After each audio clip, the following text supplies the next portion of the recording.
بسم اللہ الرحمن الرحیم۔ السلام علیکم میرے پیارے بھائیوں اور بہنوں، آپ سب کو یکم ذی الحج مبارک ہو۔ رسول اللہ صلی اللہ علیہ وآلہ وسلم نے فرمایا کہ دنیا جہاں کے تمام دنوں میں سے افضل ترین دن ذی الحج کے 10 دن ہیں۔ اللہ تعالیٰ کی کبریائی بیان کرنے کا یہ موسم ہے۔ حضرت ابن عمر اور حضرت ابو ہریرہ رضی اللہ عنہما ذی الحجہ کے پہلے عشرہ میں یعنی پہلے 10 دنوں میں بازار کی طرف نکل جاتے اور لوگوں کو تکبیرات کی طرف متوجہ کرنے کے لیے بلند آواز سے تکبیرات پڑھتے اور لوگ بھی ان کے ساتھ تکبیرات پڑھتے۔ عشرہ ذی الحجہ میں کثرت سے مندرجہ ذیل اذکار کا اہتمام کرنا چاہیے۔ حدیث ابن عمر رضی اللہ عنہما، حضرت عبداللہ بن عمر رضی اللہ عنہما فرماتے ہیں کہ رسول اللہ صلی اللہ علیہ وآلہ وسلم نے فرمایا، اللہ کے نزدیک تمام ایام میں سے عظیم ترین دن اور محبوب ترین اعمال کے دن ذی الحجہ کے یہ 10 دن ہیں، لہٰذا ان میں کثرت سے تحلیل، تکبیر اور تمہید کرنا چاہیے۔ تحلیل سے مراد لا الہ الا اللہ ہے، یہ توحید کا اظہار ہے۔ تکبیر سے مراد اللہ اکبر ہے، یہ اللہ تعالیٰ کی بڑائی اور کبریائی کا اظہار ہے۔ اور تحمید سے مراد الحمدللہ ہے، یہ اللہ تعالیٰ کی ذات کو تمام مثبت صفات سے متصف کرنے کا نام ہے۔ اللہ تعالیٰ مجھے اور آپ کو یہ اعمال کرنے کی توفیق عطا فرمائے۔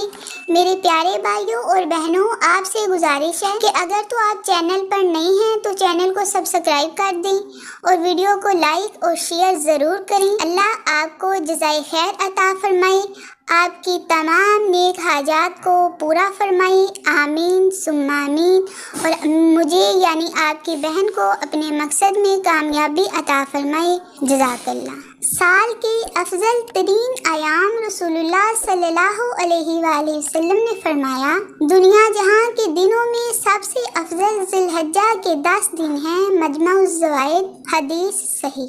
عشرہ ذی الحج میں رمضان المبارک کے روزوں کی قضا، حضرت عمر رضی اللہ عنہ ارشاد فرماتے ہیں، رمضان المبارک کے روزوں کی قضا کے لیے مجھے ذی الحجہ کے 10 دنوں سے زیادہ کوئی دن محبوب نہیں۔ یعنی رمضان المبارک میں ہم سے جو روزے قضا ہو جاتے ہیں، اگر ہم اس عشرہ میں وہ 10 روزے رکھیں تو بہت ہی فضیلت والی بات ہے، اور اس میں ذی الحج کے روزے رکھنے کا ثواب بھی ملے گا، اور رمضان کے جو روزے قضا ہوئے ہیں کی تعداد بھی مکمل ہو جائے گی۔ حج عورتوں کا جہاد ہے۔ ام المومنین سیدنا عائشہ صدیقہ رضی اللہ عنہا سے روایت ہے کہ میں نے نبی اکرم صلی اللہ علیہ وآلہ وسلم سے جہاد پر جانے کی اجازت طلب کی کہ اگر آپ حکم دیں تو میں بھی جہاد کے لیے نکلوں، تو حضور صلی اللہ علیہ وآلہ وسلم نے یہ سن کر ارشاد فرمایا کہ تم خواتین کے لیے حج کا سفر ہی جہاد ہے،